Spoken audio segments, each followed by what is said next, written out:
a gente mencionou, é a Adventure Travel Trade Association, nasceu em Seattle, mas hoje ela é uma organização global. A nossa missão, a gente diz que é empoderar a comunidade global de turismo para oferecer experiências que protejam capital natural e cultural, ao mesmo tempo que criam valor econômico compartilhado. Mas o que isso quer dizer, né? Como que a gente faz essa missão acontecer? Hoje temos uma estrutura com grande parte dos nossos associados são operadores de turismo, ou agentes, ou acomodações. Se a gente somar esse número com outro que não está aparecendo aqui, os operadores são mais ou menos 75% dos nossos associados são nessas categorias. Hoje a gente tem mais ou menos 1.350 associados em mais de 100 países. Empresas, né, quando eu digo associados, muito mais gente envolvida. E aí uma distribuição da ITTA pelo mundo, uma representação até legal da América Latina, pode ser mais. Hoje, como presidente brasileiro, a gente precisa, né? E, bom, esse é o nosso site, assim, eu coloco bem de cara o nosso site, porque ele diz ali sobre a membership, né, a associação da ITTA, que a primeira coisa que eu gosto é make friends and find business solutions. E eu acho que isso é uma característica muito do eco e da aventura que a gente tem aqui no Beta Summit, né? Primeiro a gente às vezes faz amigo primeiro para depois vamos sentar e fazer negócios. Então, características dos nossos eventos, se for comparado com o nosso Summit, com outro evento global de turismo, como ITB, WTM, você não vai ver ninguém de terno e gravata, assim como aqui no Beta Summit a gente está muito mais relaxado, todo mundo, né, às vezes com a roupa do trekking, veio direto para o evento. A gente chama que é o dress code, é o Adventure Casual. E é por isso, as conexões assim entre as empresas, a nível internacional, né, um buyer, um operador emissivo lá da Alemanha com um supplier aqui do Brasil, eles vão sentar e vão falar de igual para igual e vão se tornar amigos muitas vezes antes de fazer o primeiro negócio e enviar os primeiros turistas para vocês. Como eu falei, nosso principal evento é o Summit, é o Adventure Travel World Summit, a TWS. Esse ano vai ser no Chile, é um evento que roda pelo mundo. Ano passado foi no Panamá, no ano anterior foi no Japão, Suíça, e voltou aqui para mais perto da gente, esse ano no Chile, vai ser no mês que vem, lá em Porto Natales. É um evento que, sei lá, não sei, devido às proporções aqui com a Beta Summit, a gente tem 700, 800 pessoas participando. E aí a gente tem os eventos também regionais de América Latina, que esse ano foi no Brasil, não sei se coloquei isso. E o nosso evento de regional de América Latina, esse ano foi em Bonito, em abril. Algumas pessoas aqui participaram, que não chegaram aqui, mas eu tenho algumas caras aqui pelo evento na Beta Summit que estavam lá em Bonito também esse ano.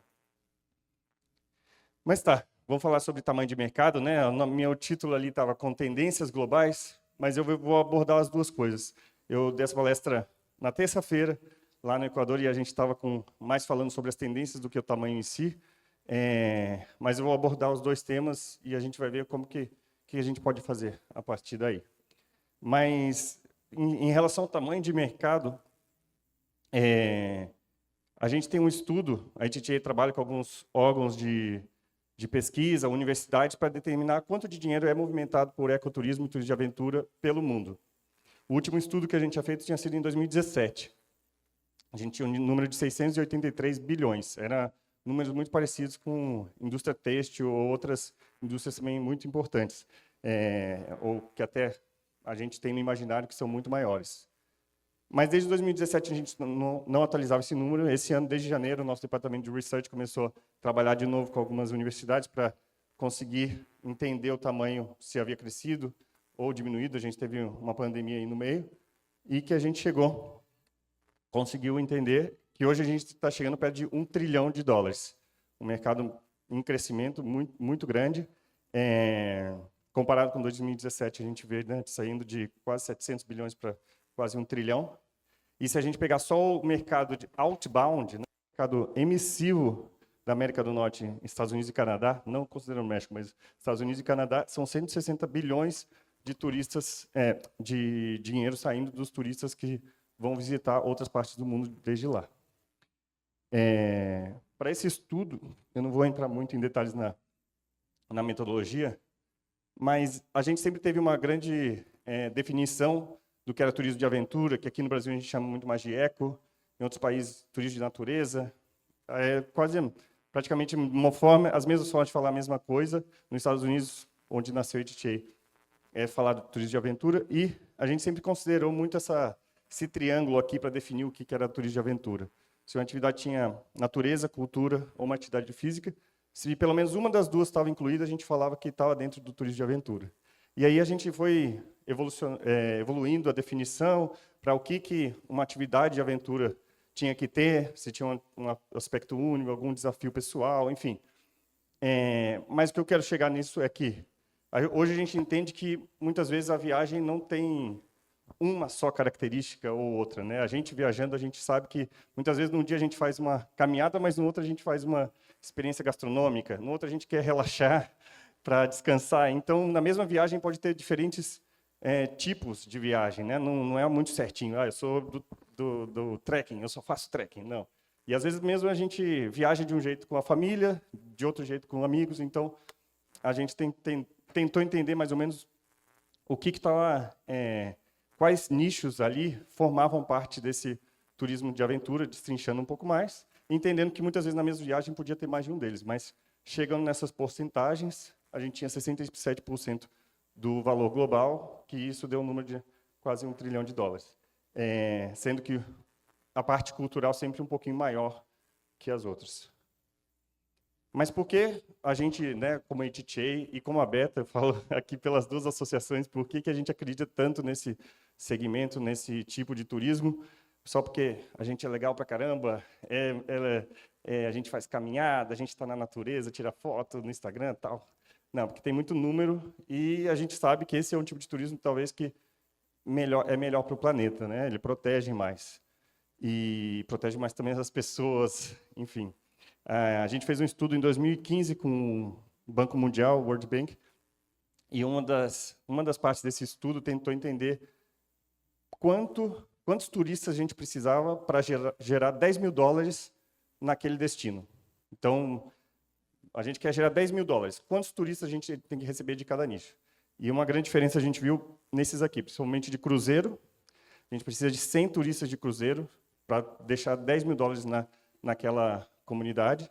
Se a gente pegar um turismo mais de massa, né, um pacote mais, não sei como definir aqui, vocês sabem do que eu estou falando, seriam 9, e se a gente pegar um de eco e aventura, 4. E a gente tem um outro estudo que vai corroborar com esse aqui para a gente chegar nesse, porque seriam mais ou menos $2.500 por passageiro para a gente chegar nos 10 mil. E eu queria trazer uma provocação aqui. Eu estou vendo que tem o Fábio ali da Secretaria de São Paulo. Não sei se tem mais alguém de órgão público. Eu trabalhei na Embratur por 4 anos. Então, eu sei que, às vezes, a gente fica meio vislumbrado pelo número, né? A gente precisa do press release para ir na imprensa. Chegamos 100 mil turistas novos esse mês. Ou, nesse ano, a gente aumentou, agora em Embratur, 7 milhões de turistas chegando no Brasil. Pô, muito legal, mas qual turista é esse, né? É o que vai deixar $100 ou o que vai deixar 2.500?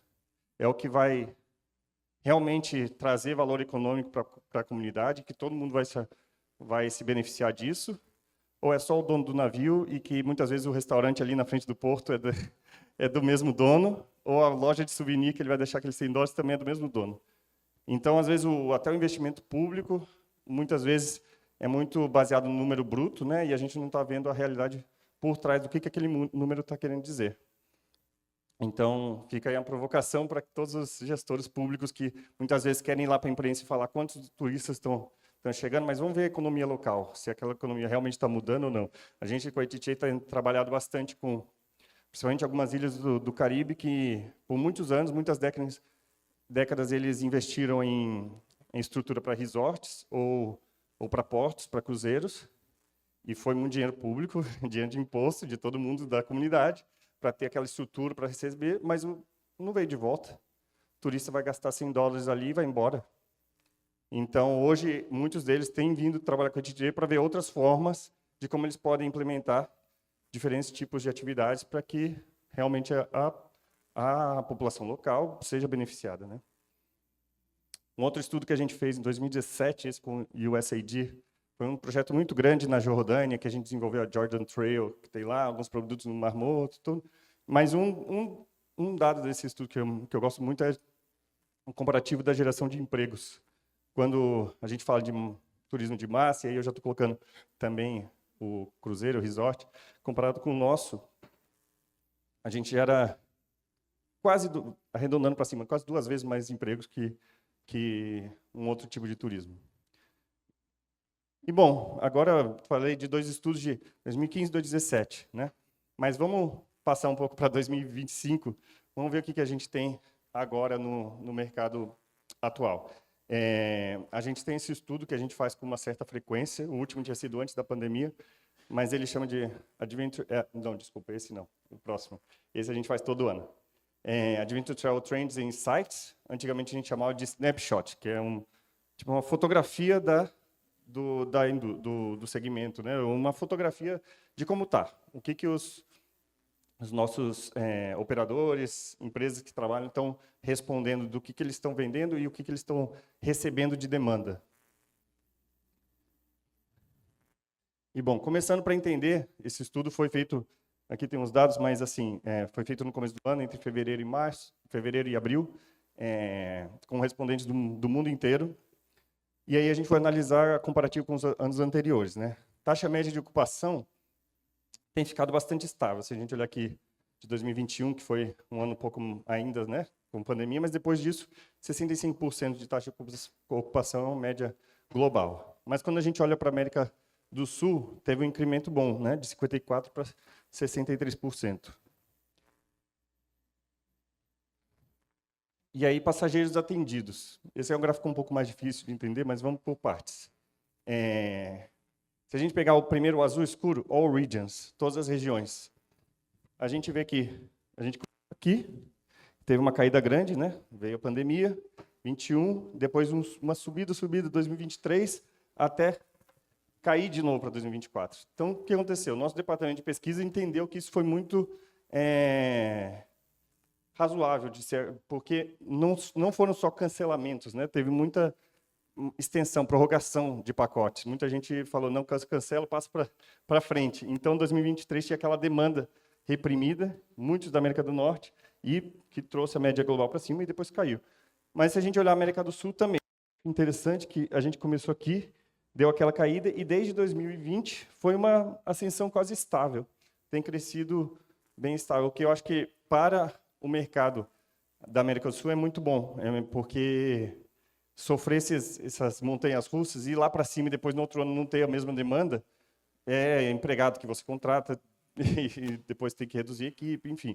Tendo um crescimento muito mais estável, eu acho que é mais sustentável, né, para a nossa região.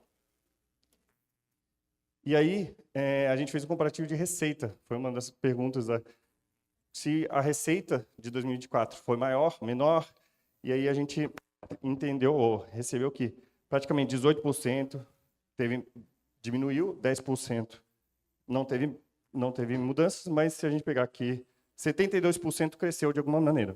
Cresceram as mudanças. A grande parte aqui entre 0% e 25%. Também o que eu acho muito sustentável. Booms de crescimento, às vezes, podem ser mais prejudiciais do que benéficos para as empresas. E a gente tem um recorte de Brasil, porque a gente teve bastante... Estou nervoso.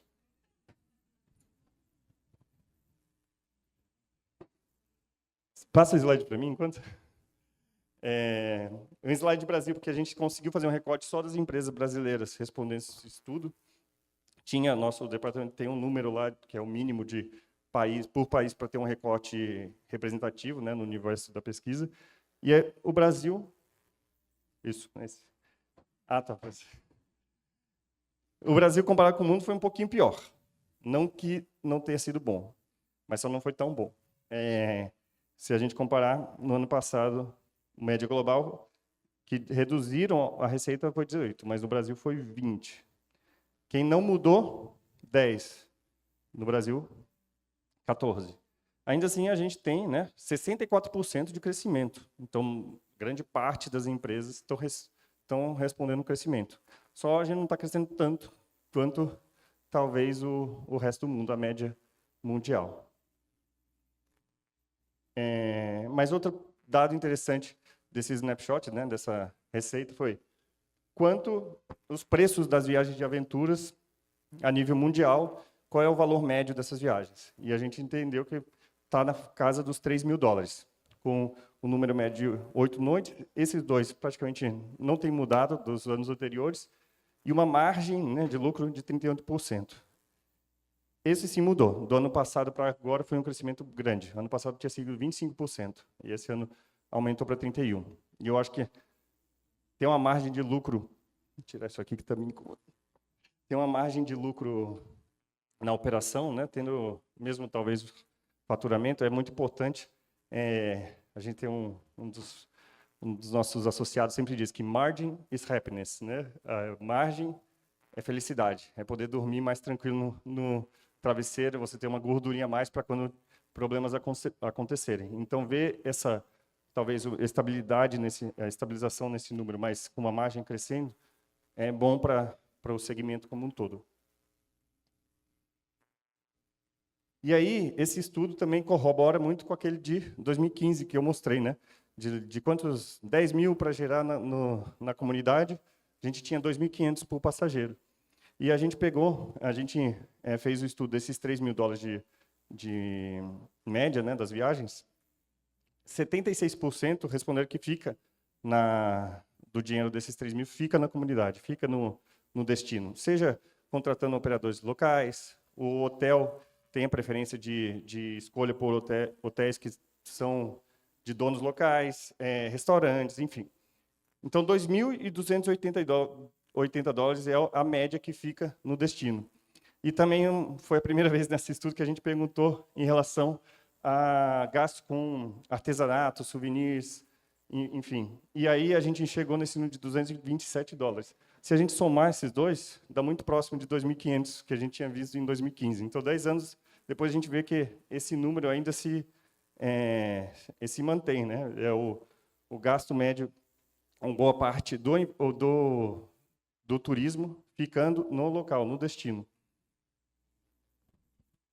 Beleza, e essa parte aqui, talvez a parte para a gente olhar o que está acontecendo no mundo, acho que até dá um tempinho para vocês analisarem, tirar uma foto, que isso aqui são as atividades de aventura de 2024.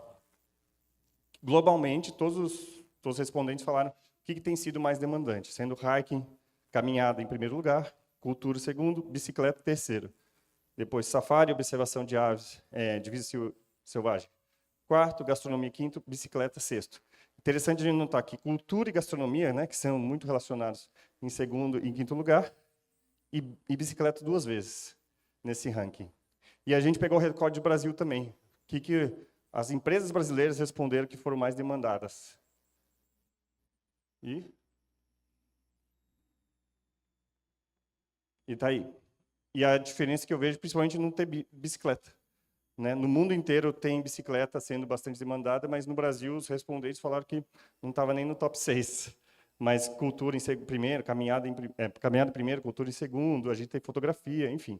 Para a gente fazer uma análise, talvez, é uma combinação, né, da nossa oferta, mas também do que a gente está, não só do que tem para ser disponível, mas o que está na prateleira dos nossos operadores. E aí essas são as atividades que estão sendo mais demandadas para 2025 e adiante.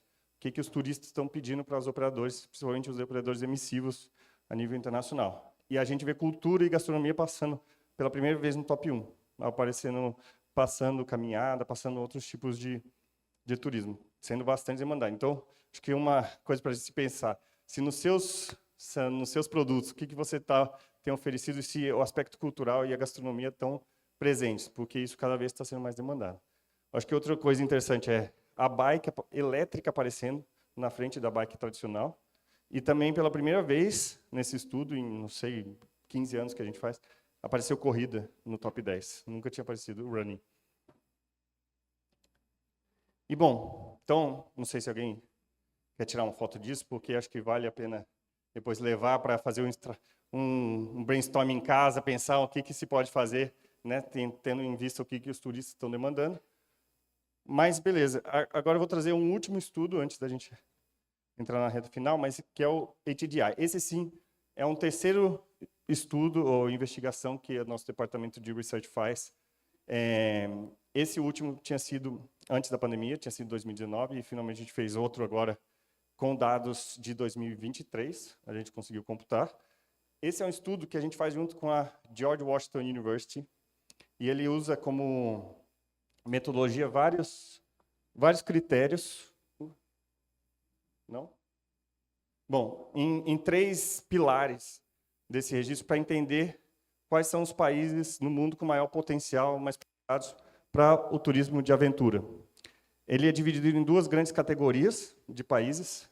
A primeira, a gente não quis colocar, ou pelo menos a metodologia não quis colocar junto, de repente, a Suíça, junto com um país da África. Então, eles fizeram 2 grupos de países. Um, países desenvolvidos, né, ou mais ricos. Esse grupo tem 39 países. E depois, países emergentes, em desenvolvimento. E esse grupo está com 147 países, muito mais relevante, o universo. O Brasil está nesse segundo grupo entre os 147 países.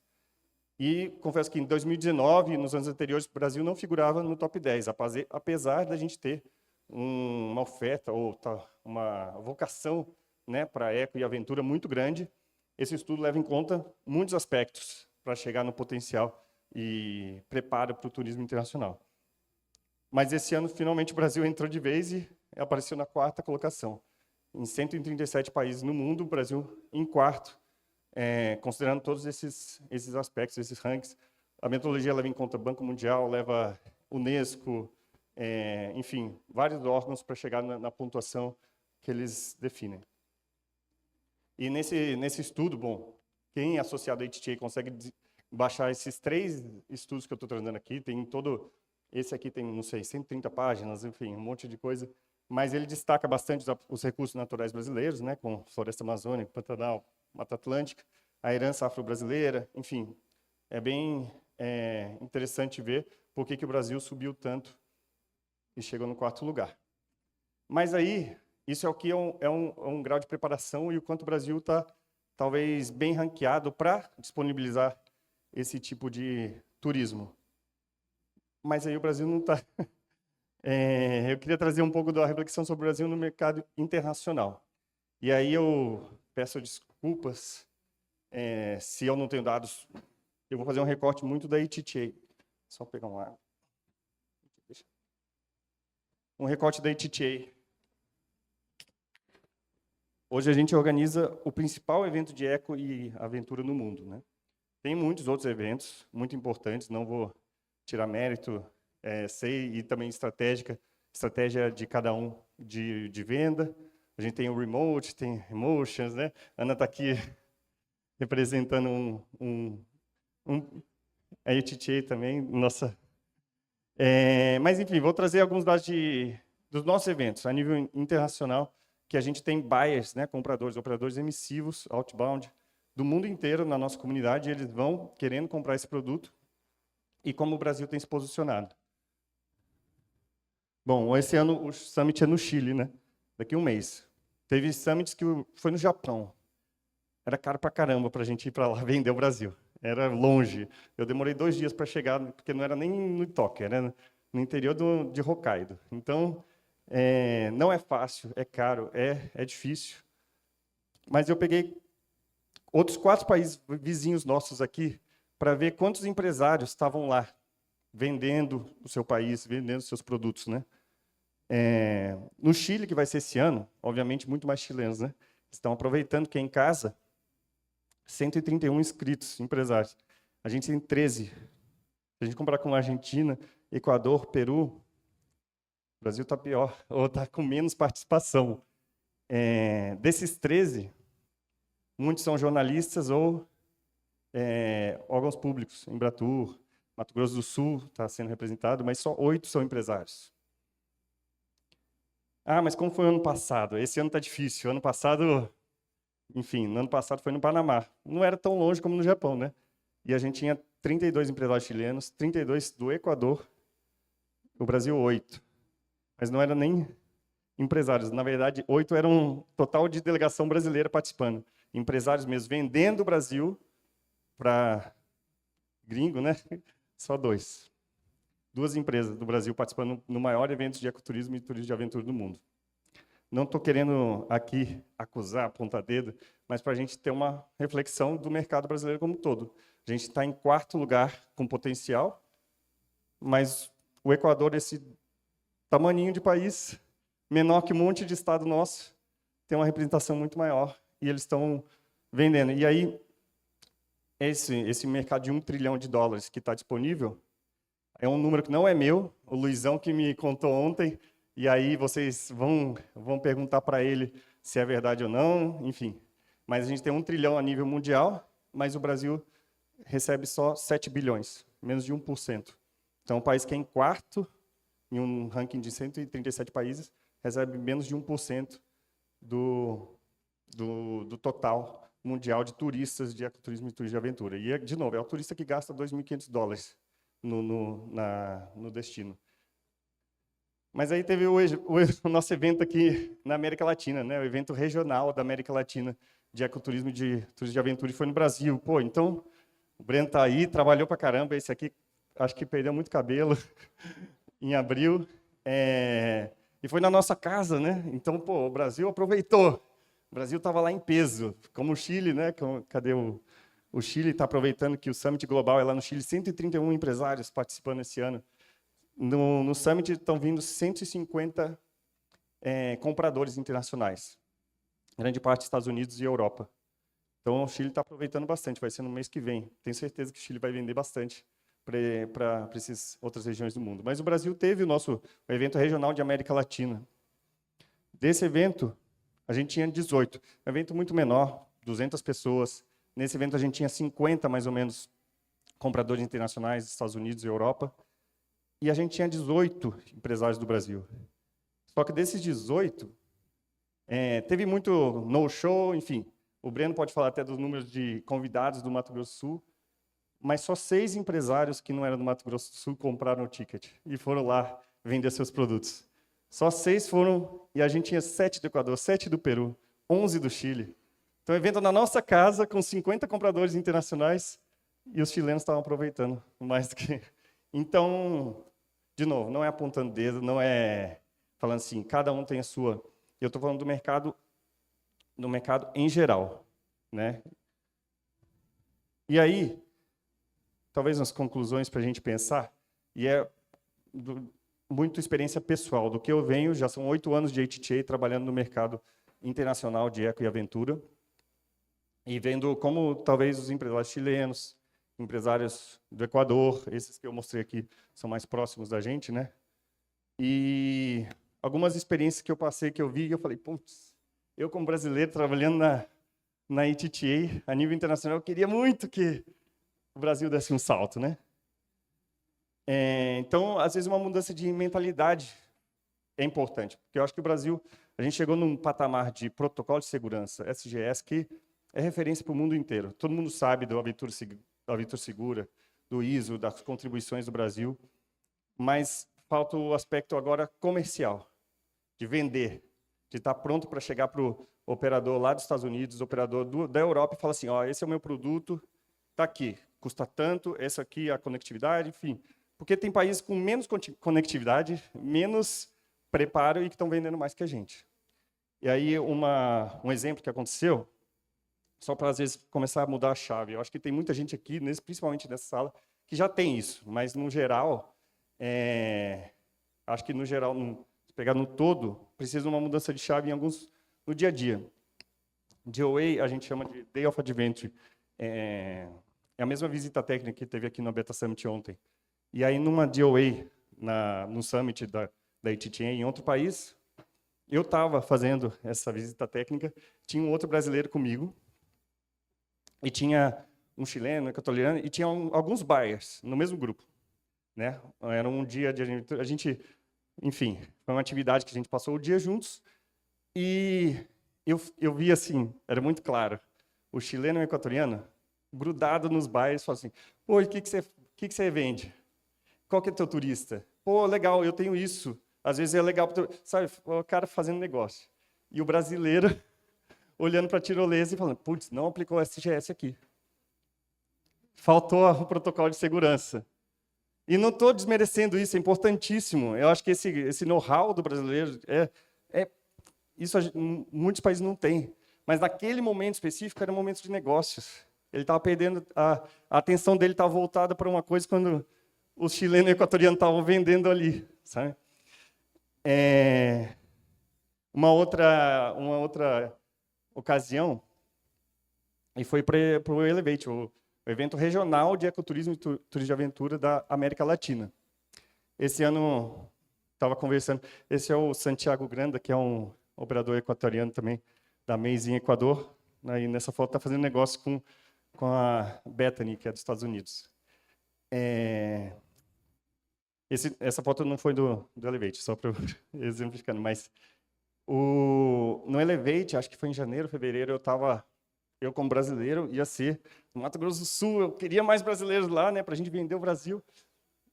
E eu conversando com um operador brasileiro, e ele me perguntando, mas quem que vai dar palestra? Qual que é o conteúdo do evento? E eu, o conteúdo vai ser esse, vai trazer tendência. E aí, no mesmo dia, eu tive uma ligação com um operador chileno, e ele me perguntou, e quem que são os buyers que estão vindo? Eu quero a lista dos buyers. Então, só para ver um pouquinho, no mesmo dia, praticamente a mesma conversa, um estava preocupado com o conteúdo, o que ele ia aprender, que é também super válido, mas o outro lá falando assim, quero me preparar para quem está vindo de fora. Quero estar pronto para as reuniões para eu levar meu produto. E, para deixar uma última provocação, que às vezes não tem momento certo. Eu já conversei com vários que falam, não, eu sou muito pequeno, minha operação é muito pequenininha aqui, eu ainda não tenho o produto em inglês. E não precisa. Não precisa. Quando vai para fora e começa a conversar, eu acho que o maior empurrão que a gente tem comercial para começar a vender mais é você sentar junto com o operador lá de fora e falar o que você precisa. E desenhar o produto junto. Não precisa chegar com tudo pronto e, tá aqui, só pagar o pacote. Não. Às vezes eles nem querem isso. Já vi várias reuniões nas rodadas de negócio da ATTA que o operador espera, quando termina ele fala, tá bom, agora entendo o que você faz, agora eu quero montar isso, vamos montar junto? E eles começam do zero a desenhar um produto que vai ser específico para o mercado dele, para o público dele. Então, às vezes, a gente tem essa ideia de querer ter tudo pronto, o meu inglês está perfeito, para poder começar a ir atrás e vender, quando, na verdade, eu vejo isso em outros países aqui, vizinhos, e eles estão indo com a cara e com a coragem e estão fazendo acontecer. Tem um operador que hoje vai estar no Summit operando 4 pre-adventures. Ele é um chileno, Gonçalo, e eu conheci ele a primeira vez em 2014, num Summit na Irlanda. Eu ainda trabalhava com a Embratur e conheci, foi super legal. Ele era pequenininho, acho que ele tinha um funcionário com uma operação quase nada lá em Porto Natales. E ele estava lá mesmo com a coragem, aprendendo e conversando com os operadores franceses, alemães, tal. 10 anos se passam, hoje ele está com uma operação muito mais robusta lá em Porto Natales, operando não só Porto Natales, mas várias outras partes do Chile. Ele está operando 4 pre-adventures, ou fun trips, antes do Summit Global acontecer lá, uma operação com muita gente, e ele com know-how gigantesco, e ensinando e dando palestra agora. E ele foi a primeira vez com a cara e com a coragem, com uma operação muito pequena. Mas de lá ele acreditou e cresceu. Então, às vezes, minha última mensagem aqui é não preciso ficar esperando, eu preciso fazer mais inglês e desenvolver meu inglês mais um ano antes de eu sentar com o operador lá de fora. Ou eu ter que mexer no meu produto aqui. Não. Não espera o momento perfeito. Às vezes o momento perfeito nunca vai chegar. E, bom, e aproveitando que não tem momento perfeito, mas tem a Beta, a ITTA e a Beta tem uma parceria muito forte. Hoje a ITTA tem parceria só com 3 associações no mundo. Uma delas é a Beta, a gente tem com a Cotur da Colômbia e com a Active Italy da Itália. E tem benefícios especiais só para quem é da Beta. Não estou aqui para vender, não é meu, mas quero que vocês saibam porque a Beta é uma grande ferramenta e a gente quer que o trade brasileiro seja unido e forte junto com a Beta. Eu acho que, às vezes, também, político entra e sai cada 4 anos. Né? O Breno está lá na Funditur, trabalhando no órgão público, mas, de repente, próxima eleição muda tudo e eles vão mudar a equipe inteira. E a gente não sabe, não pode ficar só dependendo de entidade pública. Eu sei, e eu trabalhei lá, eu sei como que é isso. mas a beta e os empresários ficam para sempre.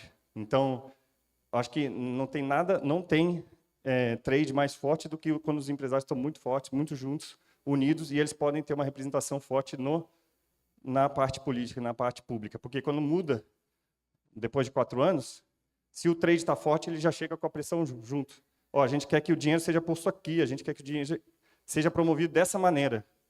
E se você não fizer isso, você não tá respondendo para o que o seu eleitor está demandando, né? Então, se não tiver uma entidade, uma associação forte,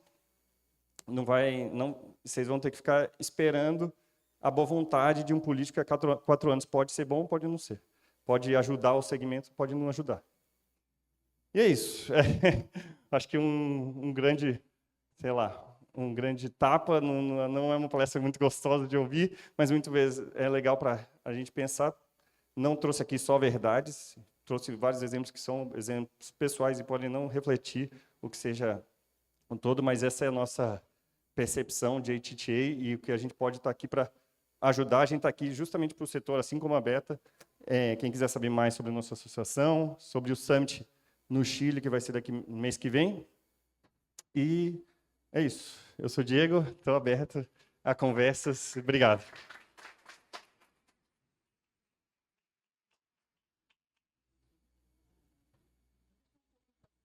Som. Deixa um pouquinho para perguntas. Alguém quer colocar alguma coisa? A Ana também. Eu quero fazer um comentário agora como participante também do evento, né?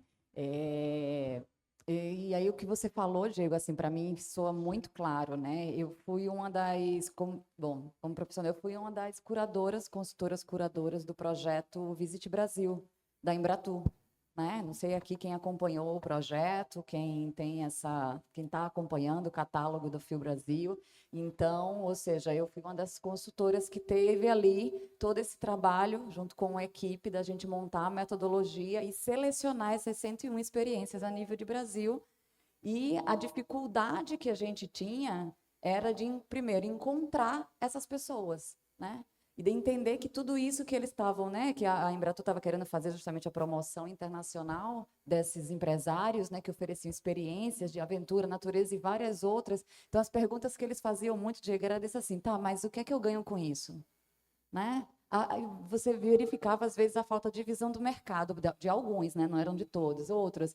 A gente selecionava por alguns critérios, a grande maioria não atendia muito dos critérios que a gente fazia, não tinha relação com a língua, né? Então, não atendia em outro idioma, não tinha critérios relacionados com segurança, estavam muito mais preocupados no que o que é que eu vou ganhar com isso, isso vai me dar muito trabalho de ter que mandar essa documentação, de ter que fazer isso, do que pensar no mercado internacional, de estar participando de uma, digamos assim, iniciativa, né, de comercialização e de divulgação global, para poder, né, se preocupar com os detalhes menores, assim, não, mas eu acho que isso não vai ser legal para mim, e está tudo certo também, né? Mas aí não tinham muito essa visão e a dificuldade que a gente tinha de, primeiro, encontrar essas pessoas. A gente ligava num telefone, não entrava no WhatsApp, aí não tem uma presença digital, que era um pouco a palestra hoje da manhã, né, que estava sendo comentada aqui com a Fernanda. Não estava numa presença digital. Tem um canal do Instagram, mas não tem a sua comunicação por e-mail. Tem isso, mas não tem aquilo. Então, assim, toda uma gama de coisas, né? E não conseguem estar, muitas vezes, preparados. Queria que você até comentasse um pouco sobre isso depois, mas não conseguem, às vezes, estar preparados para essa coisa da iniciativa de estar numa prateleira para mercado internacional. Né? E aí eu não sei, assim, na visão de vocês, com os estudos, com as pesquisas, como é que vocês enxergam isso? Você vê, né? Os chilenos estão ali já pensando os buyers né? Quem é que eu vou conversar? E ali o nosso mercado Brasil, vamos dizer assim, está preocupado com outros detalhes, desde essa corda não funciona. Gente, vamos olhar um pouco maior, né? Então, como que está dialogando isso aí? Como é que vocês enxergam? Enfim. É complicado, porque é um recorte da gente, do que a gente chega nos nossos eventos, na nossa associação, e que é difícil olhar país por país, por que um é assim, cultura, não. Eu acho que o Brasil é um mercado muito grande, né? A gente, às vezes, se é suficiente nos clientes que a gente tem só aqui dentro. Mas é coisa que eu já escutei, não sou eu que estou falando, mas ainda assim é muito difícil, né? O mercado brasileiro, por mais que tenha clientes, às vezes é cliente que não paga $2.500, né? É um cliente que paga muito menos, então a margem é muito mais baixa e a pessoa tem que decidir com aquela margem o que ela faz com aquele dinheiro e, enfim, enquanto talvez outros mercados como Equador e Chile não tem esse mercado tão grande, né, nacional para atender, então eles tiveram que ir para fora, porque se eles não fossem para fora não ia ter. E às vezes também coisa que eu já escutei, o governo não está fazendo isso, não sei o quê. Pô, vocês sabem a situação da Argentina como está agora, né? O governo tem uma visão política que é praticamente zero de ajuda para empresário ou para... E mesmo assim eles sabem que eles não vão ter ajuda do governo, então eles vão para fora com o que tem. E se ajudam, por exemplo, vi vários grupos de argentinos que eles se organizavam, vamos aqui, ó, todo mundo na nossa... Eu faço a bike, você faz o caiaque, você faz a caminhada, é difícil, é caro, mas vamos nos juntar aqui e mandar quem fala melhor inglês para vender nós 5 aqui juntos? Então eles criaram uma marca e aí foram juntos, sabe? E eu vi isso acontecer também no Chile, vi isso acontecer no Equador e não vejo tanto no Brasil.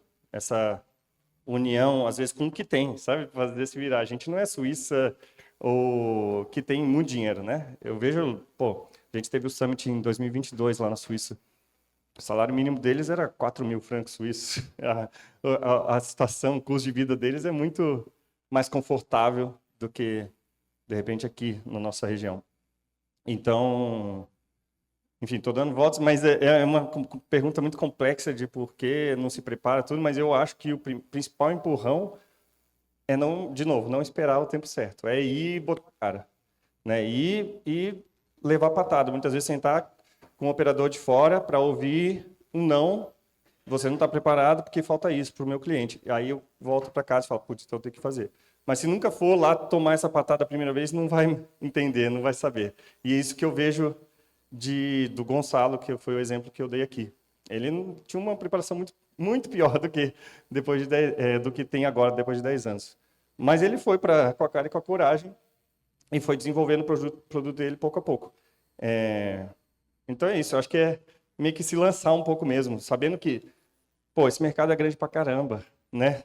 E a gente não está aproveitando, a gente tem um produto que é top 4 ali do mundo, mas ganhando menos de 1%. Sabendo que esse turista vai deixar $2.500 na operação, vamos atrás dele, né? Vamos trazer para cá, em vez dele estar indo para, não sei, para a Suíça ou para esses outros que já tem.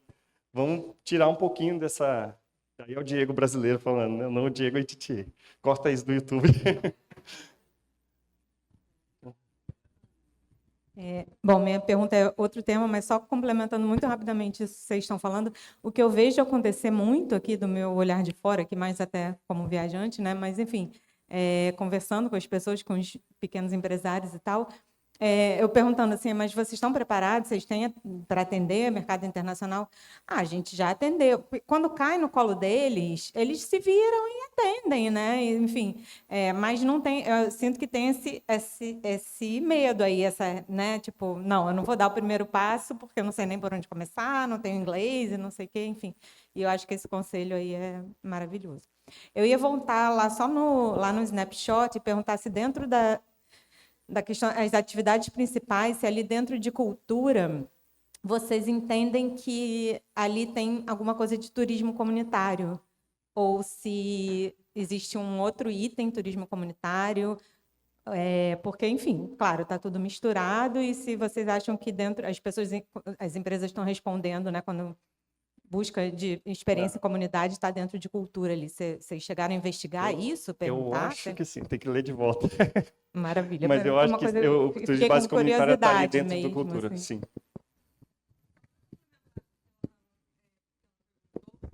Como associação, existe... o microfone. Existe algum projeto de assistência a esse turismo de base comunitária? Porque eu acho que isso é interessante. Quem está no chão do dia a dia, no cotidiano, são essas pessoas construindo o ecoturismo, o turismo rural, o turismo de aventura. O turismo de aventura sai um pouquinho, mas ainda está ali dentro daquela esfera. Então, se a organização, né? A associação tem projetos específicos para essas comunidades. Tá. A ITTA, a nível internacional, a gente tem alguns braços de talvez assistência. A gente é uma organização hoje que representa mais de 100 países, né? E a gente recebia muito, todos os países falavam, meu projeto aqui, tá, eu preciso de ajuda. E a gente levantava fundos e ia para lá. Aí depois o país vizinho. Então, chegou em 2014, mais ou menos, 15, a gente criou um braço nosso que é a ATCF, Adventure Travel Conservation Fund. E aí a gente doa boa parte do nosso faturamento para a ATCF e a gente pede para os membros também serem doadores. A gente tem vários associados que doam ano a ano e também vários sponsors. A gente vai atrás para aumentar esse baldinho de doações. E a gente faz uma seleção de projetos. Todos podem submeter projetos de base comunitária, de proteção animal, enfim, de vários tipos diferentes de projetos. E aí a gente faz uma votação entre os membros, todos que doam, e a gente seleciona entre 3 a 5 por ano para fazer a votação, mas que tem o time da ITCF que faz acompanhamento daquele dinheiro, de como vai. Então, teve projetos muitos de base comunitária que foram ganhadores desse grant, né, da ITCF. E aí foi uma das maneiras que a gente encontrou de organizar melhor para poder estar presente em mais lugares. A ITTA também tem uma parte muito focada em educação. A gente tem o nosso departamento Adventure EDU, que a gente trabalha com vários governos ao redor do mundo para programas de educação mesmo.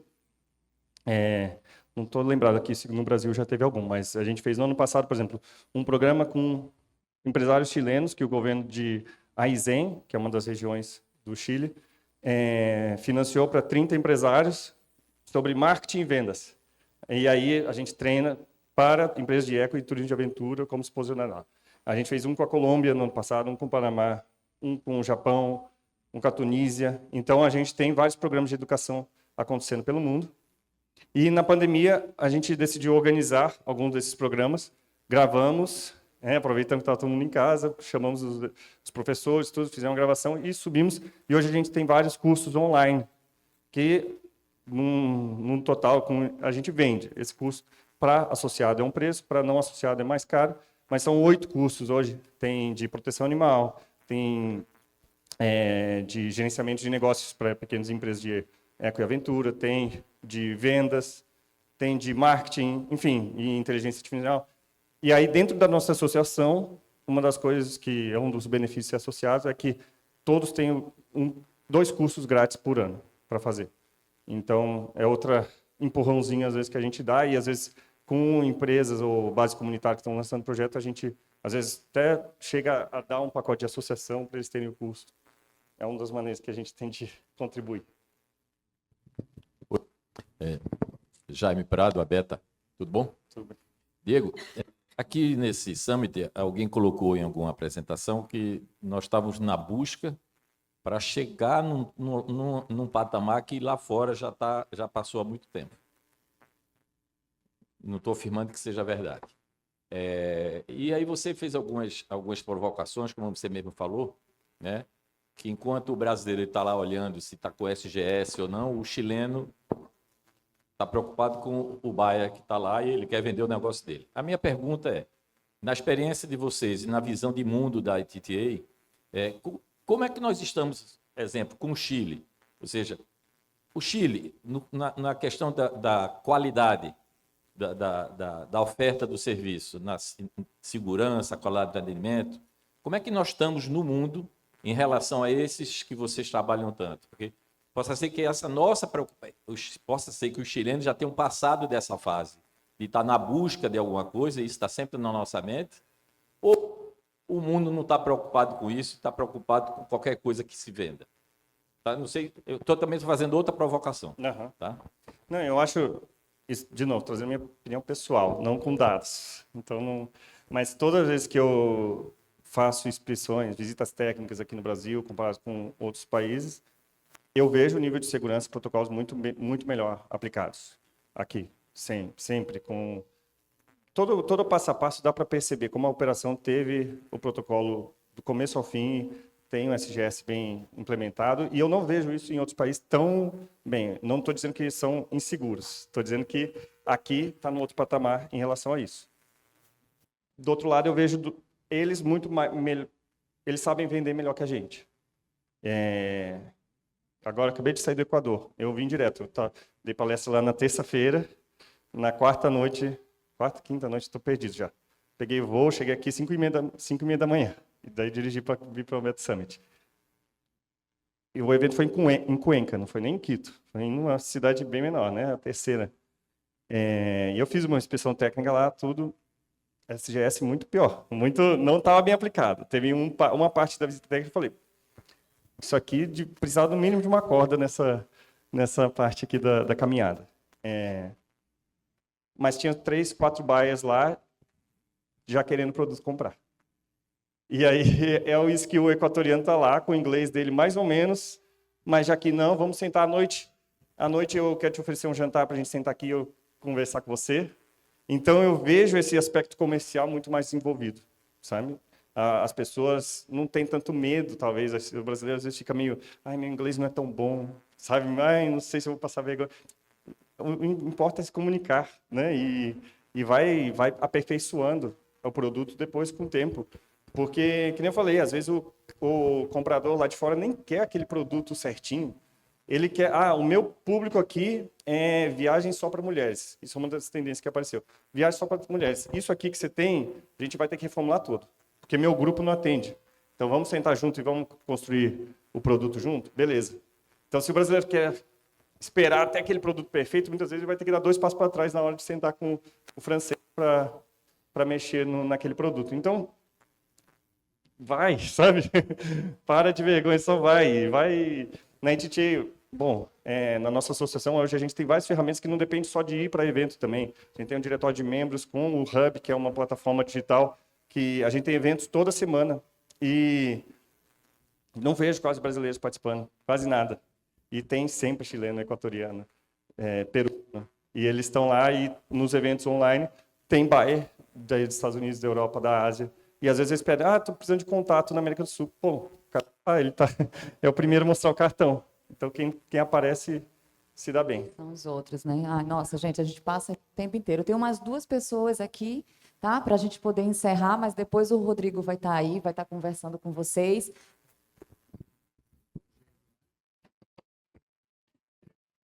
Diego, primeiro, parabéns pela palestra. Você terminou falando, né? Não sei se foi uma palestra muito gostosa de ouvir, muito gostosa.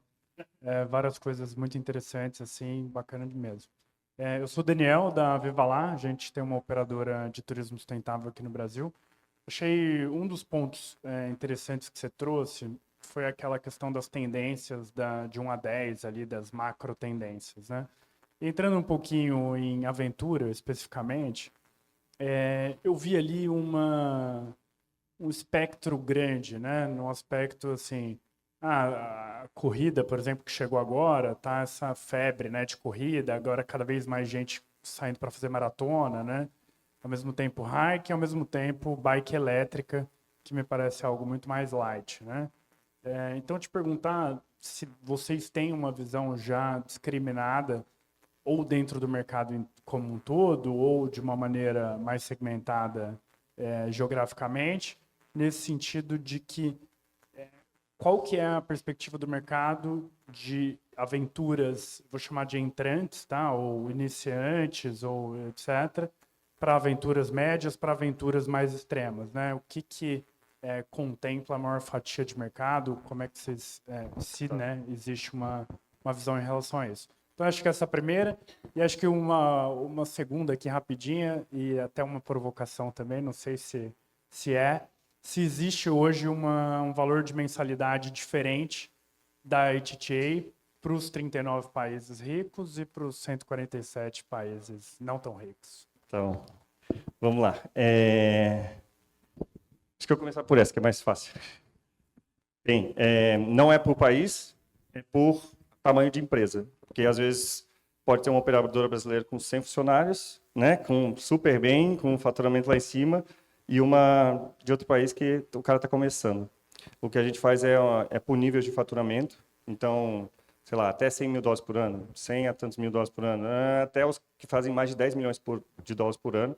Cada um tem uma faixa e o valor de associação é por essa faixa que você paga. Se um ano você está pior, você paga o mais baixo. E a ITTA não pede nenhum documento, comprovação, é tudo na base da confiança. A empresa chega e fala, ó, essa é a minha faturamento, a gente está bom. É o valor que eles vão receber de associação. Em relação à primeira, sobre... A gente define, né, no nosso...